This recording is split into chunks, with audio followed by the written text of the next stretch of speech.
Today is June 24th, 2015, and we are here today to interview Sister Charlotte Young. Our first question is, we would like to know about your journey of faith. What led you to the religious life? Well, let me go back. My journey that ultimately led to Mercy College was when I was about 6 years old. My sister, who was a year older than I, died from a brain tumor. At that point, I wanted to be a nurse, and that's all I ever wanted to be. So I went into nursing school, a diploma school, Mercy College Mercy Central School of Nursing in Grand Rapids, and I was in the Muskegon unit. I did not go to Catholic school until high school, but it was a Mercy school, and that's where I met the Sisters of Mercy mostly. I never wanted to be a sister. This was not on my bucket list or radar or whatever you want to call it. But there was this nagging thing that kept pushing me towards becoming a sister. I resisted vehemently. I said, God, I'll do anything you want me to do, but don't make me be a nun. Ooh. So much for that. And so when I finally acquiesced that this thing was not going to go away, I looked at the Grand Rapids Dominicans and I looked at the Sisters of Mercy. There were Grand Rapids Dominicans in my nursing class. And I ultimately chose Mercy because of the health care and being a nurse. So I entered the Sisters of Mercy at Mercy College In Detroit. In 1962, already being a nurse. And because the religious formation took 5 years, it took me that 5 years to get my degree from Mercy College. So I had a diploma in nursing, and then I got a degree. I got a Bachelor's of Science in Nursing from Mercy College of Detroit, 1967. I'm an 8-year baccalaureate. I graduated from Mercy College with 170 credits. Wow. Wow. They weren't prepared for degree completion at that time. So I took everything over but sophomore nursing. So that's how I got to Mercy College. How many years had you worked as a nurse before you entered? About 2. About 2? Okay. Mm-hmm. And I don't know if you want me to go on and tell you a little bit more about. Okay. Sure. After at that time, the sisters were given appointments, and so I was sent to Mason City, Iowa. I had no idea where it was or what it was, but I was there, and I became the head nurse on a surgical unit, a 37-bed surgical unit, and was there for about 2 years. And then I was briefly in Grand Rapids, all the time, being a staff nurse, head nurse. And then I wanted to see if teaching was a career for me, teaching nursing. And so I taught for a year and a half in a diploma school in Dubuque, Iowa. And then I went to Wayne State and got my master's in, and my master's is teaching clinical nursing med-surg. At that time, I was living with Sister Elizabeth Mary, that you probably have interviewed. And I applied for a faculty position at Mercy College. She and I were living together, and we were sending these official letters back and forth to each other. So anyway, I became I think my title was assistant professor. So I taught medical surgical nursing for about 5 years at Mercy College. Then I went to I taught for 3 years at the University of Michigan. Oh. And then my teaching career, switched. And for a couple of years, I was in an administrative position at Mercy Hospital in Port Huron. And then for I think it was 11 years, I worked in the risk management department, handling medical malpractice claims for Mercy Health Services. Then the last part of my career was full-time governance. There was a bylaw that had to have so many sisters on Like a board of trustees. Boards of trustees, and I was in hospital governance for 35 years, which ended last December. I am no longer in governance. I'm retired, and now I volunteer doing I have a number of things I volunteer for. So I don't know if you want me to go into that right We'll now. ask that later. Okay. I'm kind of curious with your risk management.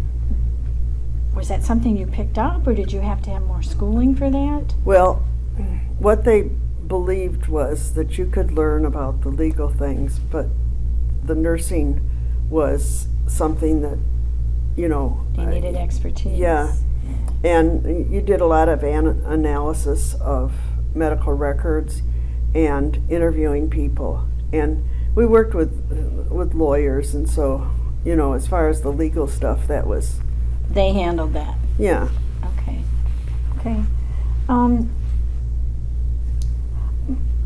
Can you tell us about your time at Mercy College? Do you have a favorite story, some memory you'd like to share with us? Well, yeah, I do, when teaching.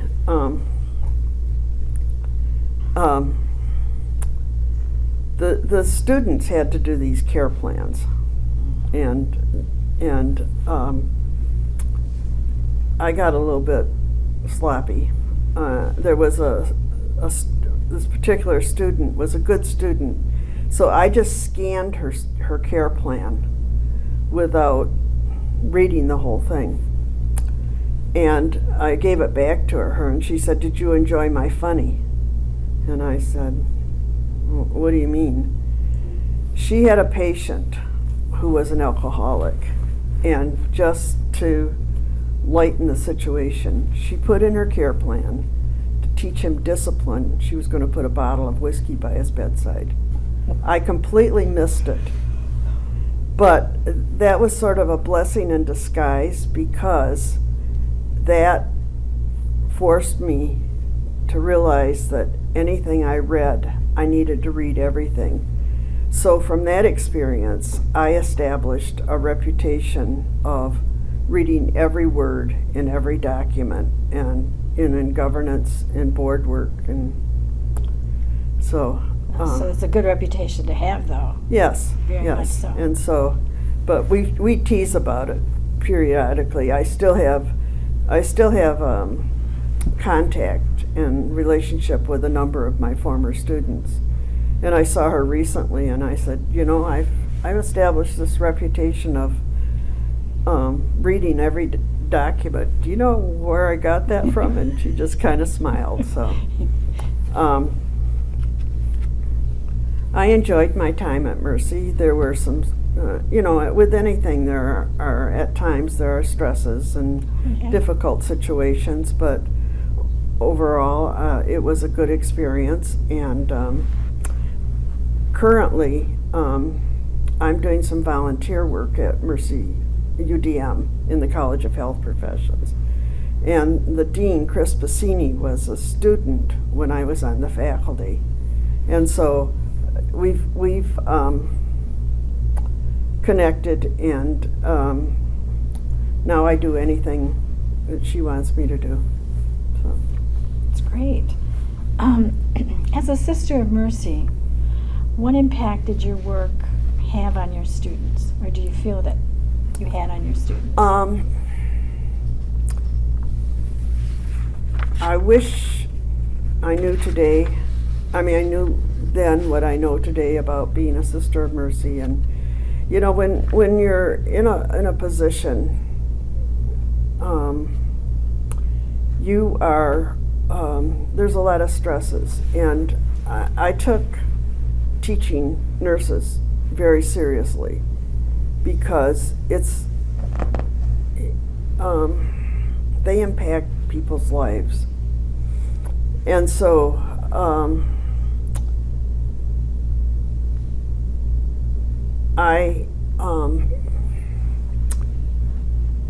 well, let me just say this.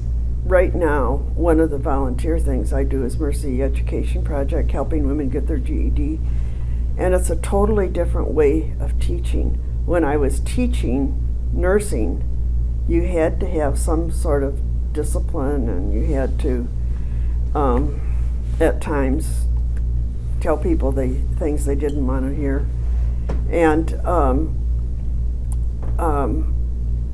now, when I do the tutoring at Mercy Ed, it's total affirmation. These women just need someone to care about them, which is a totally different. And if I could go back in time, I probably would be maybe more understanding of the individual student.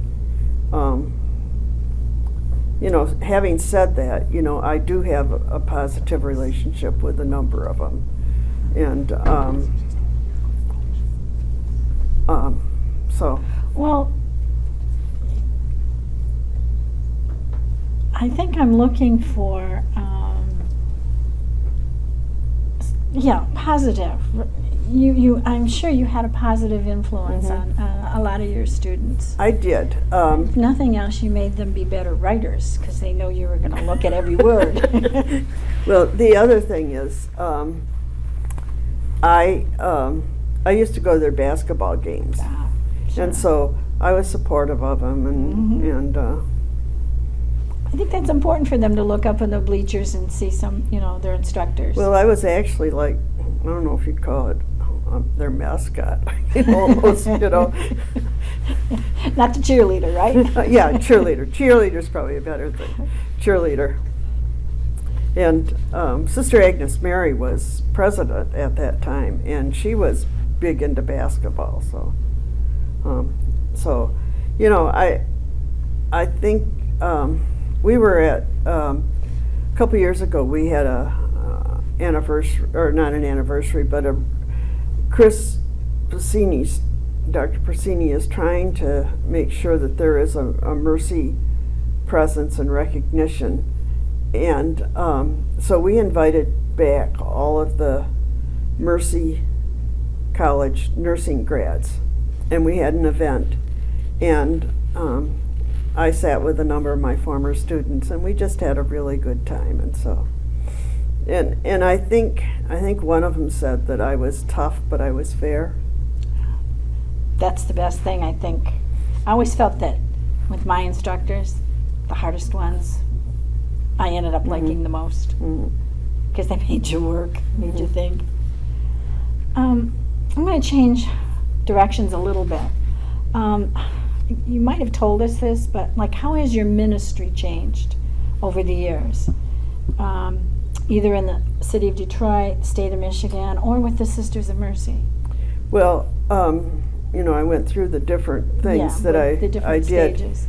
Now that I'm retired, I'm doing volunteer work, and I'm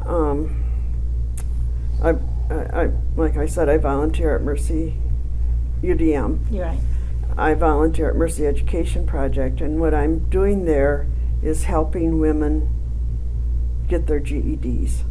And a lot of these women have never had anybody care about them, and are the first ones in their family to get Diploma. a high school You graduate from high school. And I mean, that's a wonderful ministry and a very rewarding ministry. I'm in the process of beginning a prison ministry, and I'm going to be visiting women at the jail prison in Ypsilanti. And Again, that's a GED things? No, or it's just a one-on-one to be supportive of these women. Some of the person I'm going to be visiting is a young woman who is in for a nonviolent crime and probably will be out by the end of the year. So it's just to be a friend to them. And then the other thing that I'm beginning to get involved in is working against human trafficking. Oh. And I've got an appointment on Friday to work with to begin that ministry. Where would this be? In Detroit. Okay. And then Catherine McCauley started the Sisters of Mercy. She didn't want to be a nun either, but she started the Sisters of Mercy, and she had a special emphasis not only on the poor, but on the for women and children. Now that I'm retired, it's wonderful, and I feel that I am more of a Sister of Mercy now than I've ever been, because I'm free to meet whatever work of mercy presents itself that day. Okay, so you're not bound by A the 9 to schedule. 5, No, Monday through Friday. That's right. I don't have an office. I don't have a secretary.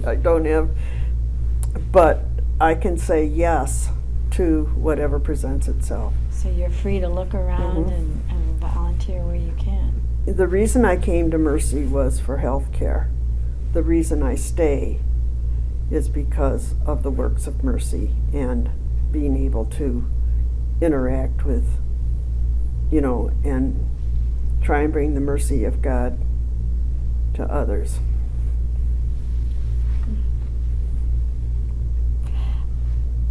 You've kind of answered the question, but it's a two-parter. So I'll ask you the second. The first part was, what are you doing now? You've told us.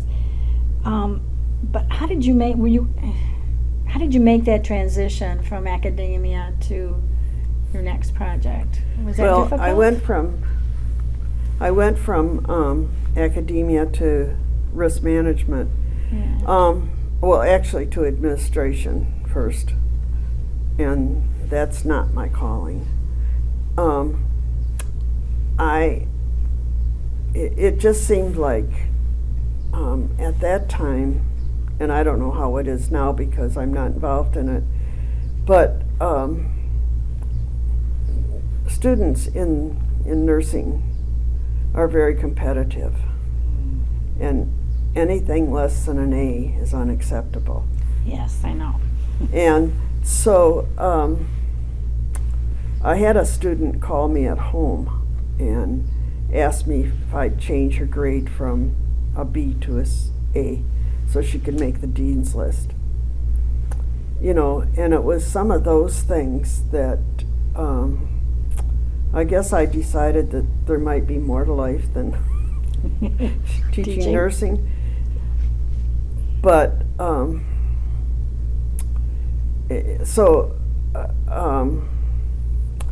there was a position at this hospital, and it was an assistant to the president, and it evolved into mission. The whole mission was mission coming vision. into play at that time. And I went from teaching nursing to this administrative position where I had responsibility for 9 departments. And the thought was that I would be working with those who would be the front line of meeting the public. So I had admissions, and I had quality, and I had discharge planning and social work, and communication. So I went from teaching to having to put in a $250,000 telephone system, and I didn't know anything about that. And the head of communications knew I didn't know anything about it, and she knew I knew I didn't know anything. So it was not a comfortable time for me, because I didn't have any preparation for that. So I went into that position, and then after 2 years, decided that it would be that was not life-giving for me. So I applied for and got a position in the risk management. And I really, basically everything I've done, I've enjoyed it when I was doing it. But when I left it, I left it. And so I really enjoyed the risk management. I enjoyed the challenge of negotiation and analysis and interviewing and being supportive. People don't realize how devastating it is for health professionals to be sued, especially physicians. And there's unreal expectations out there that, you may have somebody, a physician who's worked all day and is called in at 2 a.m, and then if something goes wrong, it's, they're stupid, they don't care, and all the negative things that are said about them. And the vast majority of people in healthcare want the best for their patients. I mean, there's a few, in anything there's a few bad apples, but the nurses, that really is an assault on their integrity.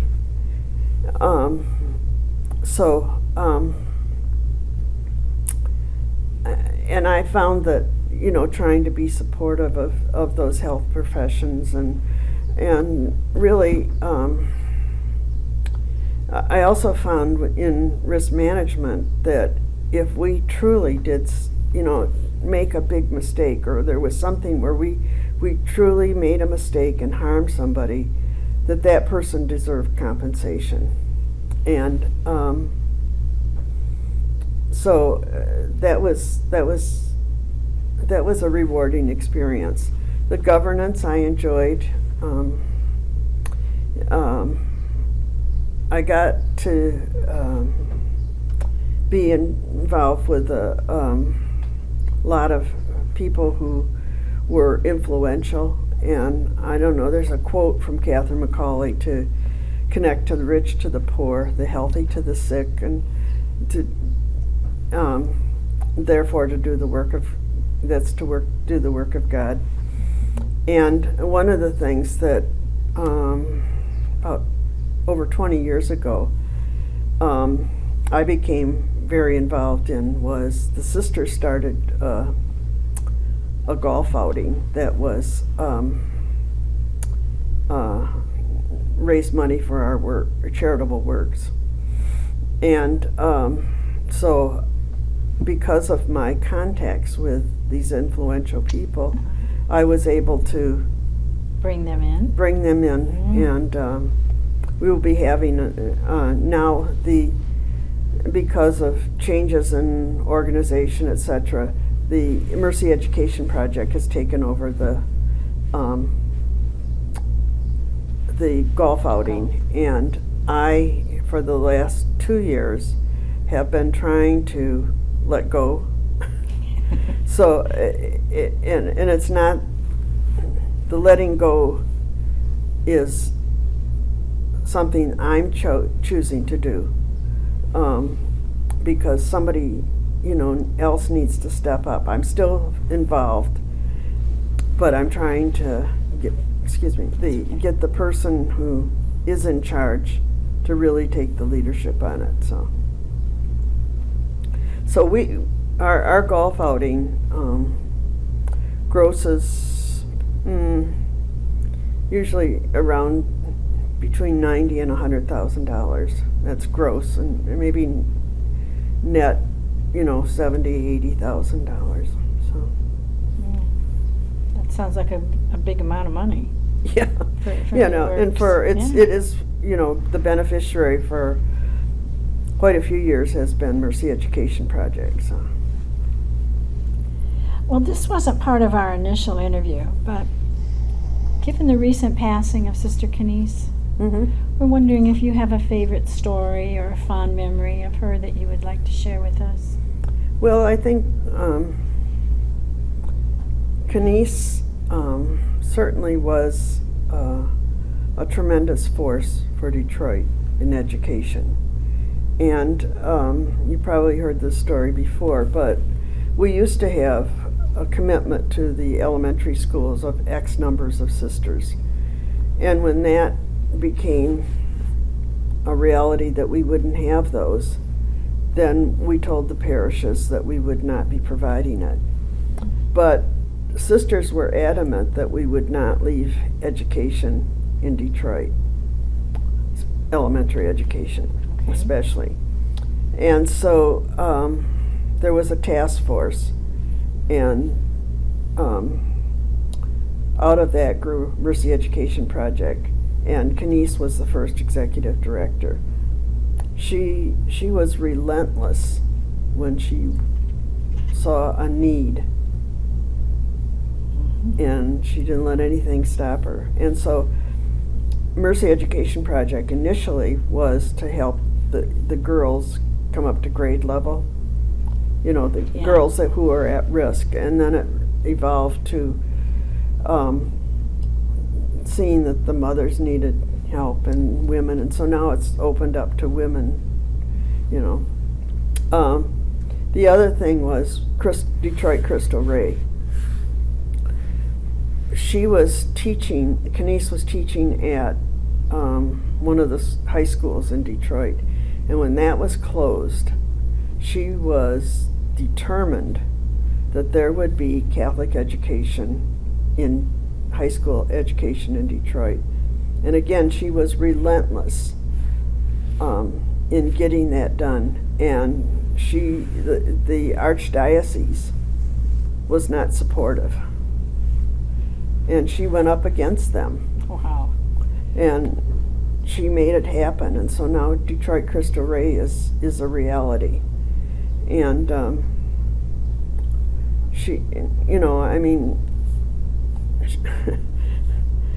she had a quiet way about her that just didn't stop anything. I mean, she wouldn't take no for an answer if this was something that needed to be done. And, it's sort of like Catherine McCauley. She knew that the poor needed help. And so, she didn't want to become a sister, and they basically said to her, either you do, or you look like nuns, you act like nuns, you dress like nuns. You either got to become them or turn your works over to somebody else. And so,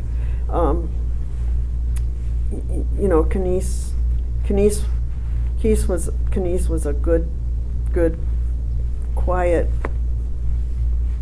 innovator, and she was a good friend, and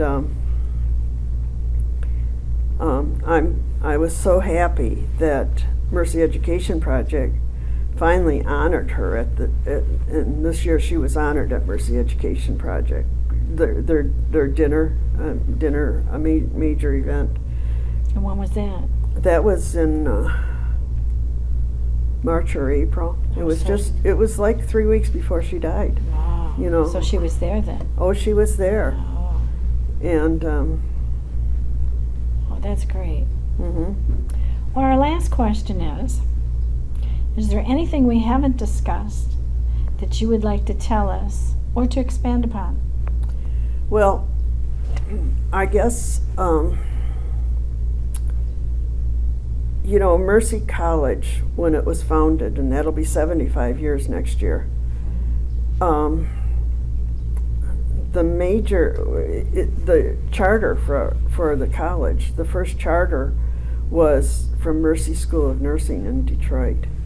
And so we've always had a strong healthcare presence, a strong nursing programs. I mean, we've known for it. And I would like that. I mean, what you're doing now is telling our stories. Right. And it's so important that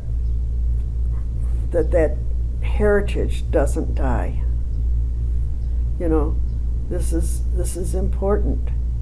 And to be a Mercy nurse is fantastic. I mean, it's a wonderful thing to have the word mercy in our name. Some of us are, and I don't know if you want to include this in the interview, but some of us are working on a heritage trip next year to celebrate the anniversary of Mercy College. Mm-hmm. And we're going to go to Ireland. Oh. And we're working on that right now, of putting that together. They do have they've had trips, the College of Health Professions has taken students over there. That's not the purpose of our trip. Our trip is going to be alumni and other people who want to learn more about the heritage of Mercy. So I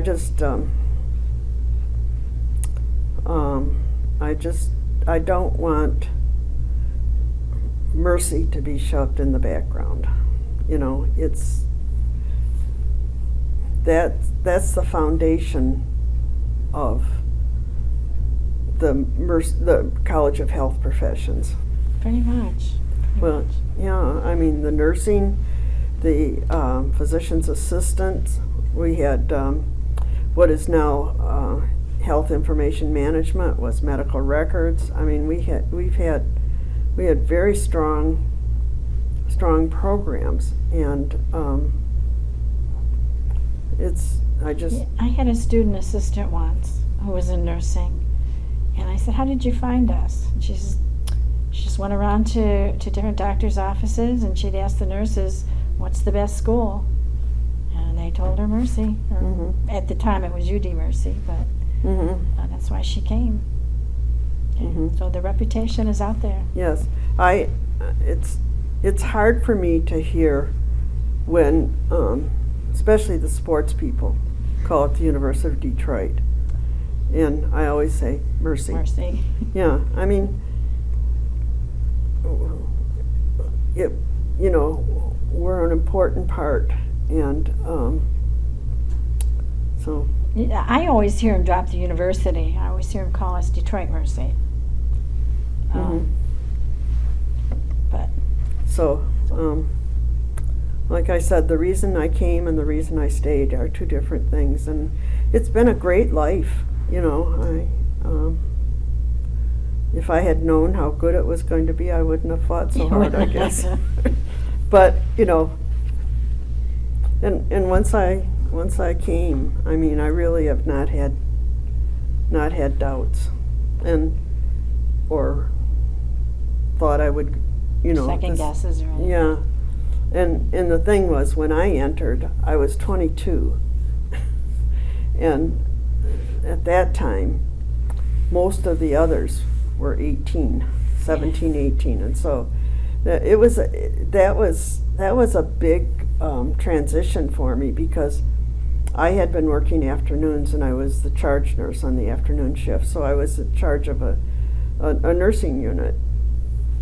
And then when we entered at that time, things were so regulated, you had to have permission to do anything, and that was a big adjustment for me.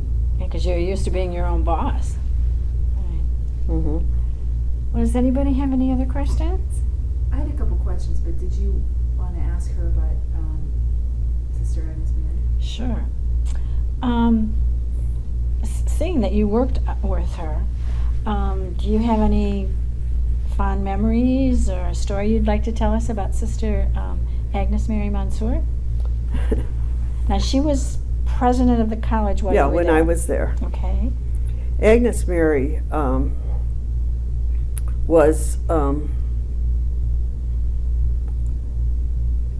she was a very competitive person, and especially in the basketball and the playing cards. I mean, Oh, really? I think one of the games she played was pinochle, but she knew every card being played, and you wanted to be her partner. Not But, against her, right? But she too was older when she entered, and she. I think that it was very difficult for her when she had gotten the permission from the bishop to be the director of Health and Human Services, or whatever it was called, and then when it was withdrawn, and she was not pro-abortion. I mean, she felt that it was the law that that abortions were legal, and she had to uphold that law. Mm-hmm. And I think that was a very, very difficult thing for her, of all the negative things that were said about her in that whole process, in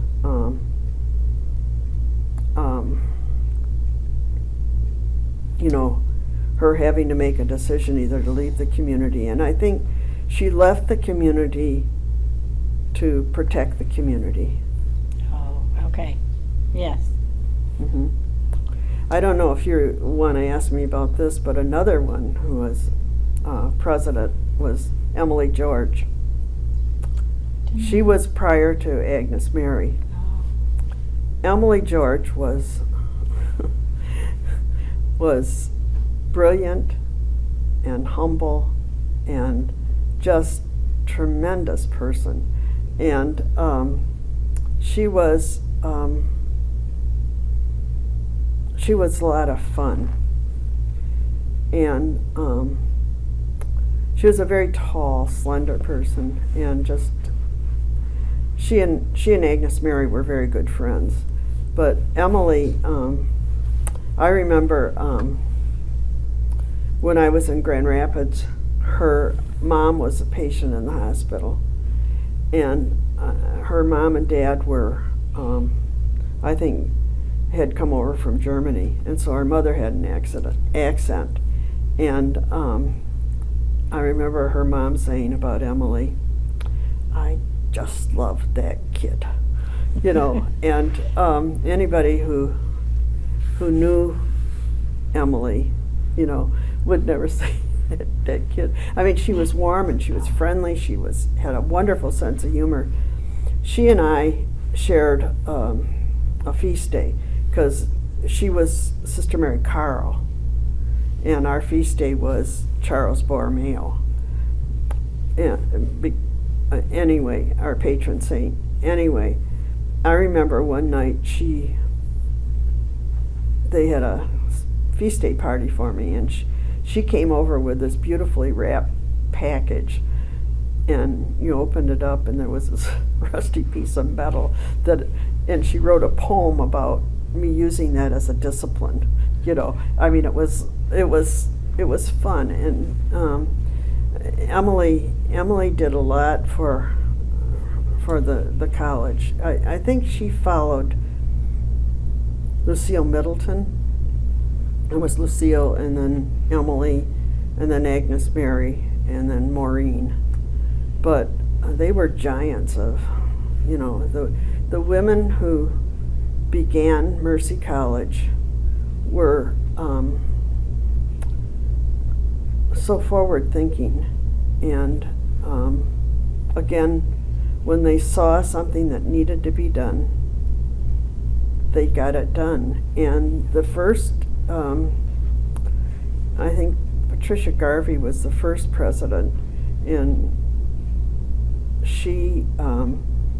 she was up against some things with the state as far as legal things of getting the college started, and I think she worked her way around it in order to get things done. So, I think that's that's a characteristic of Sisters of Mercy. It seems to be a common theme. That Yes. when you see what needs to be done, Do you find it. a way to get it done. Do it. The other common theme is humor. Mm-hmm. We're picking that up. Mm-hmm. Well,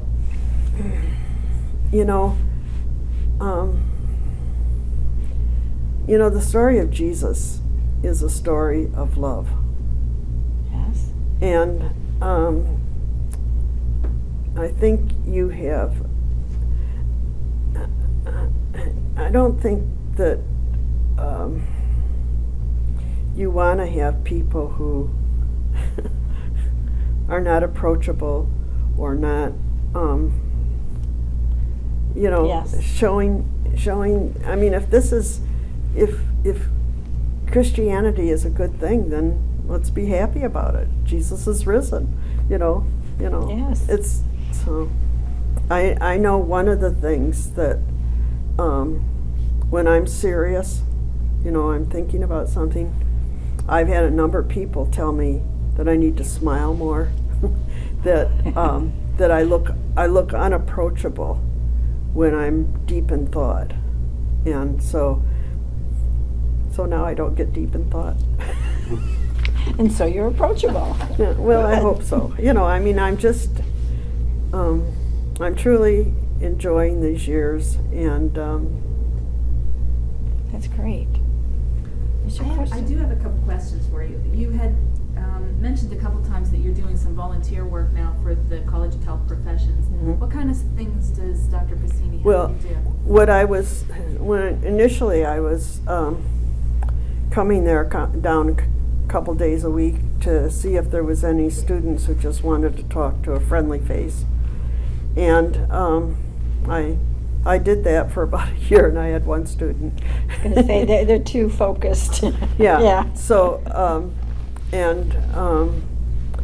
then I've done some guest lecturing, and my focus has been nursing from the patient's perspective. I tell them I always wanted to grow up to be a nurse. I never wanted to grow up to be a patient, and I've had too many of those experiences.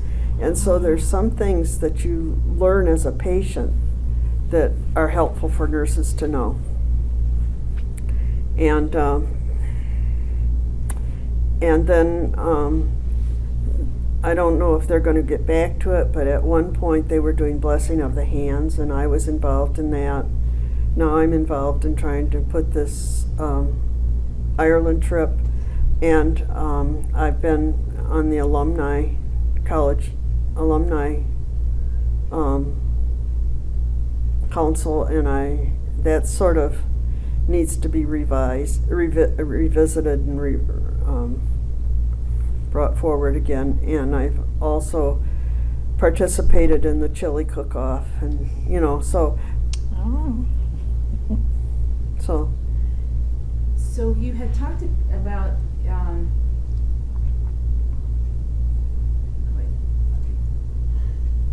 wait, let me phrase this a different way. When you left clinical nursing to go into teaching, mhm. have you ever missed the clinical aspect of things, or do you feel like you had enough because you were involved with the students and they were doing clinical, that was enough? And I only ask this because when you had said that, when you told the story about your sister and you knew from a small child that you wanted to be a nurse. I loved nursing at the bedside. And I'll tell you a couple little stories about what also pushed me towards being a Sister of Mercy. There was a sister who was dying of cancer, and she would come into the hospital periodically, and the whole floor changed in a positive way. She had such a positive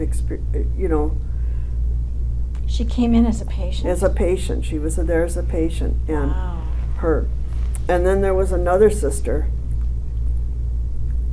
who came in to have her gallbladder out.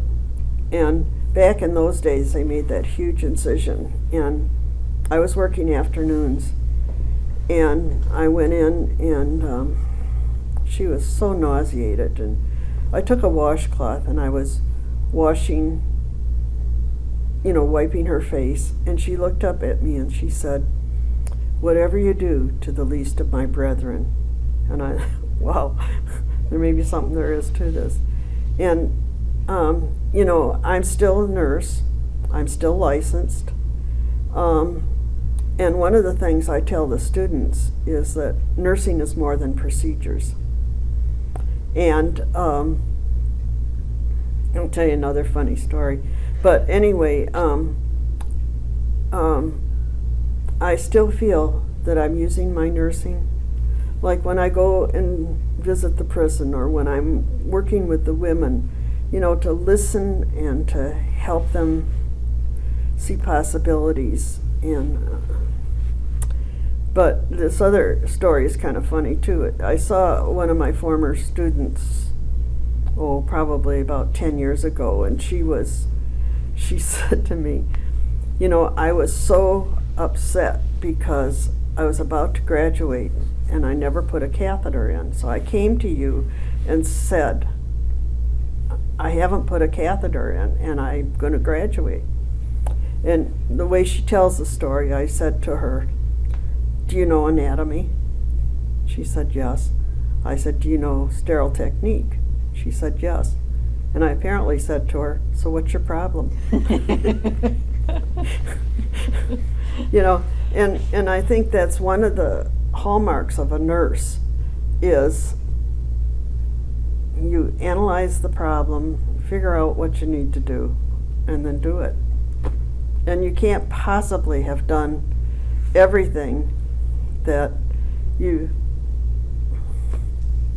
There's gonna be every some procedure. on-the-job training. Yeah. Yeah, no. But I think there's a nervousness, and there's a lot of, especially nurses my age who have graduated diploma programs say, "Oh, they don't get enough clinical, they don't get enough hands-on experience." And so, but I loved being able to be at the bedside. And Another question I wanted to ask was, you had talked about your next volunteer opportunity being working with the human trafficking. Do you have any idea what that's going to entail? No. Oh, okay. Are you meeting with an organization? Or? Well, there's a woman at one of our at Cabrini Clinic who sees women involved in this, and so I'm meeting with her and seeing what I can do. If it's just a matter of being there and supporting these women, or just, or also trying to work against human trafficking. And one of the things that the Sisters of Mercy have done, have gone to hotel chains and said to the management, unless you put in programs to prevent human trafficking, we won't use your hotel. And, that's a force of numbers that you get heard. And so I'm just in the exploring stages of this, and have no idea where it's going to lead me. But I also, one of the things, that while I'm not formally in academia, I can see myself doing some teaching on this. I was asking about, I graduated from University of Pittsburgh as a nurse, and I get the magazine still. And they just had an article in there about that very thing, about how health professionals that's not usually part of the curriculum. So when you're out and about, you may see a victim of human trafficking that's still in that lifestyle, and if you don't recognize and take the next steps, There was just an article that I was, we have a sister whose full-time ministry is in working against human trafficking, and she sent me this article, and it's the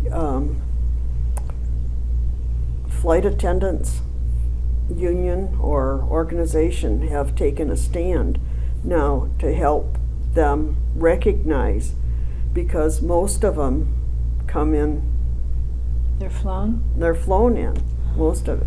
And this one flight attendant says that she's haunted by the fact that she has seen things but didn't know what to do, and now they're taking a stand so that she can. You know, one of the times when human trafficking is, I guess, at its worst at hotels is during the major sports events, especially the Super Bowl. Yeah, I would say conferences, conventions, and Mhm. yeah. So I There's don't a- know where this is going to lead me, but There's a home, and it might even be an organization that is down. Not exactly downriver because it's in Detroit. It's Freedom House. maybe. Well, there's And Freedom they're actually House, and buying. They're actually buying like contracts of some of the women, so and getting them out of that life, and they're allowed to stay in this home, sheltered for 2 years. They're being given education and as much support as they can give them to get out of that life. yeah. Well, there's apparently a relationship between Cabrini Clinic in Detroit and Freedom Okay, House, That must be it. and I don't know if that's the same thing. Must be it. But I'll know more next week. So, my last question for you is, you had mentioned the golf outing supporting the Mercy Education Project. Is that, the money that the golf outing raises, is that enough to support the project for the year? No. Not even for a No, year, huh? but it's a significant amount of It their is. budget. That's, Mhm. well, I mean, I don't know much about fundraising, but it sounds like a lot of money to me. You know, I mean, to Yes. have a golf Well, outing bring in net mhm. $70,000 is pretty This golf good. outing is one of the premier ones. I mean, everybody does a golf outing, but, you know, ours raises a lot more money than some of them. I mean, there's some others that make more money, but, so, I was just curious. So you're Okay. competing with Mercy High School? no. Because No.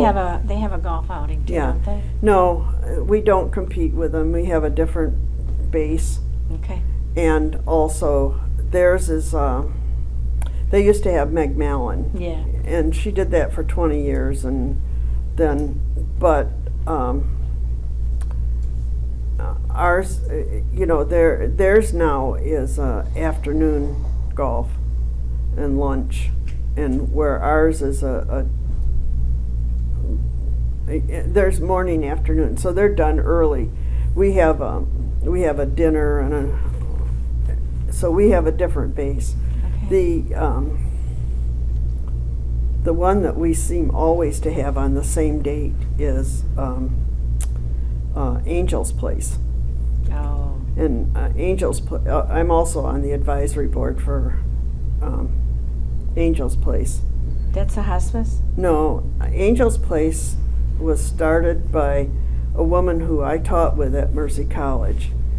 And she had a daughter who was developmentally disabled. And her daughter, whose name was Charlotte, didn't talk and, you know, had to help dressing and eating and everything, and was severely disabled. And there wasn't too many places for, and there's a long waiting list to get adults into these. So she, with a couple other nurses, started Angel's Place, which is group home for the developmentally disabled. And it's Christian based, and So they always have it, their outing on the same day as ours, and they have sort of the who's who of the Catholic community in Oakland County, but you know, they have a different base too. So you know, There's a lot of people that like to golf. Yeah. They like to golf. so, and you know, I don't have any problem getting sponsors for ours because Mercy Education Project is such a wonderful entity that people want to support it. And you know, if you it's not a Band-Aid program, it changes lives. You know, when you talk to somebody who is the first one in their family to get their GED, and there's a very high percentage. I think the last year's graduates, every one of them was accepted into college. And they either, you know, go on to jobs or some sort of training, job training, or college. And so there is a very high Success rate. success rate. Success. And the thing that the women like about it is it's an all-woman program, and it's individual. And for the same reason that single-sex schools for girls are successful and important, is that they don't have to be distracted by trying to impress anybody, impress a man. Right. And a lot of them have been victims of men, victims of domestic violence. And so, you know, they bond with each other, and you, like I said, doing that is total affirmation. And I guess that's how I would characterize where I am today, is what I want to do is anything where I can be supportive and affirming to people. Let them know that, you know, they are valued. And which, you know, I didn't have the luxury of doing that when I was teaching, you know, and that sort of bothers me in a way. But I remember talking to a student, and I remember being real hard on her. She doesn't remember that.